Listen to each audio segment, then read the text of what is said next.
আজকের গল্প গোপাল ভাঁড়ের বুদ্ধির পাল্লা। নদিয়ার রাজা কৃষ্ণচন্দ্র ছিলেন বিদ্বান, ন্যায়পরায়ণ এবং রসিক মানুষ। কিন্তু তার রাজসভায় এমন কিছু লোকও ছিলেন যারা নিজেদের খুব জ্ঞানী বলে মনে করতেন, বিশেষ করে দরবারের কয়েকজন পণ্ডিত। তাদের সবচেয়ে বড় সমস্যা ছিল একটাই, সে হলো গোপাল ভাঁড়। গোপাল কিছু না করেও সবাইকে হাসিয়ে দিত, আর দরকার পড়লে এমন বুদ্ধি খাটাতো যে বড় বড় পণ্ডিতদের মুখেও তালা লেগে যেত। এই কারণে পণ্ডিত মহলের মনে গোপালের প্রতি ভীষণ হিংসা জমে উঠেছিল। একদিন দরবার শেষ হওয়ার পর তিন পণ্ডিত, পণ্ডিত মুকুন্দরাম, পণ্ডিত হরিহর আর পণ্ডিত শশীভূষণ, এক কোণে জটলা পাকালেন। মুকুন্দরাম বললেন, এই গোপাল ভাঁড়কে না সরাতে পারলে আমাদের বিদ্যার কোনো দামই যে থাকবে না। হরিহর দীর্ঘ নিঃশ্বাস ফেলে বললেন, রাজা তো গোপালের কথা শুনলেই হেসে ফেলেন, কিছু করতেই হবে। তখন শশীভূষণ চোখ টিকটিক করে বললেন, একটা কঠিন প্রশ্ন রাখি রাজার সামনে, এমন প্রশ্ন যার উত্তর দিলে গোপাল ধরা পড়বে, আর না দিলে বোকা প্রমাণিত হবে। তিনজনই খুশি হয়ে মাথা নেড়ে পরিকল্পনা পাকালেন। পরের দিন দরবার বসতেই পণ্ডিতেরা রাজার কাছে প্রস্তাব রাখলেন। পণ্ডিত মুকুন্দরাম বললেন, মহারাজ, আজকাল অনেকেই নিজেকে জ্ঞানী বলে দাবি করছে।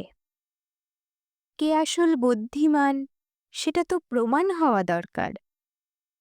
রাজা হেসে বললেন, তাই নাকি? তাহলে কি করা যায় বলো দেখি। শশীভূষণ বললেন, একটা বিশেষ প্রশ্নের উত্তর যে দিতে পারবে তাকেই রাজ্যের সবচেয়ে বুদ্ধিমান বলে ঘোষণা করা হবে। রাজা কৃষ্ণচন্দ্র তৎক্ষণাৎ রাজি হয়ে গেলেন এবং ঘোষণা হলো, যে ব্যক্তি বুদ্ধির ওজন মেপে দেখাতে পারবে তাকেই পুরস্কৃত করা হবে। দরবার জুড়ে গুঞ্জন শুরু হলো, বুদ্ধির আবার ওজন হয় নাকি? গোপাল চুপচাপ দাঁড়িয়ে সব শুনছিল।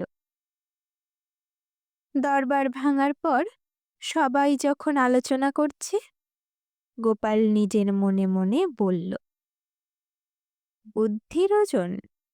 আহা, বুদ্ধির ওজন যদি সত্যিই হতো তাহলে কিছু লোকের মাথা এত ভারী কেন, তবু বুদ্ধি এত হালকা?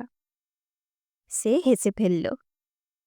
রাতে বাড়ি ফিরে গোপাল শুয়ে শুয়ে ভাবতে লাগলো, পণ্ডিতরা নিশ্চয়ই আমাকে ফাঁসাতে চায়। ঠিক আছে, দেখি কার বুদ্ধি ভারী। পরদিন দরবারে এক বিশাল দাঁড়িপাল্লা আনা হলো। একদিকে রাখা হলো বড় বড় বই, বেদ, উপনিষদ, শাস্ত্র। পণ্ডিত হরিহর গম্ভীর গলায় বললেন, এই সব গ্রন্থে যে পরিমাণ জ্ঞান আছে সেটাই বুদ্ধির ওজন। রাজা তাকিয়ে বললেন, গোপাল, তুমি কি বলো? গোপাল মাথা চুলকাতে চুলকাতে বলল, মহারাজ, বই তো বই, বুদ্ধি তো মানুষের মাথার ভিতরে। দরবারে হাসির রোল উঠল। হঠাৎ গোপাল বলল, মহারাজ, যদি অনুমতি দেন আমি তবে বুদ্ধির ওজন মেপে দেখাতে পারি। পণ্ডিতরা ভেবেই পেল না।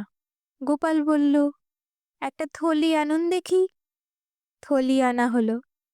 গোপাল তাতে এক মুঠো চাল, এক টুকরো লবণ আর একটা ছোট্ট পাথর রাখল। পণ্ডিত সহ গোটা রাজদরবার অবাক। গোপাল দাঁড়িপাল্লায় থলিটা রেখে বলল, এই হলো বুদ্ধির ওজন। পণ্ডিত শশীভূষণ রেগে গিয়ে বললেন, এ আবার কি প্রহসন? চাল লবণ দিয়ে বুদ্ধি মাপা যায়?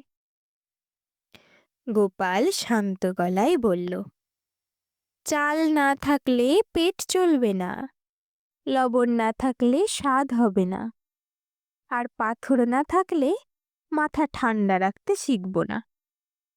তারপর সে যোগ করল, যার বুদ্ধি আছে সে জানে কখন কি দরকার। রাজা হেসে উঠলেন। গোপাল আবার বলল, পণ্ডিত মশাইরা বইয়ের ওজন দেখাচ্ছেন, কিন্তু বই বহন করলেই যদি বুদ্ধিমান হওয়া যেত, তাহলে গাধাই হতো সবচেয়ে জ্ঞানী। দরবার হো হো করে হেসে উঠলেন। রাজা কৃষ্ণচন্দ্র বললেন, গোপাল ঠিকই বলেছে, বুদ্ধি বইয়ে নয় কাজে প্রকাশ পায়। পণ্ডিতরা মাথা নিচু করে দাঁড়িয়ে রইলেন। রাজা ঘোষণা করলেন, আজ থেকে গোপাল ভাঁড়ই আমাদের দরবারের শ্রেষ্ঠ বুদ্ধিমান। দরবার ভেঙে যাওয়ার সময় এক পণ্ডিত গোপালকে জিজ্ঞাসা করলেন, তুমি এত বুদ্ধি পাও কোত্থেকে গোপাল? গোপাল হেসে বললেন, খুব সহজ। অন্যের বুদ্ধি কম দেখলে নিজেরটা কাজে লাগাই। সবাই আবার হেসে উঠল।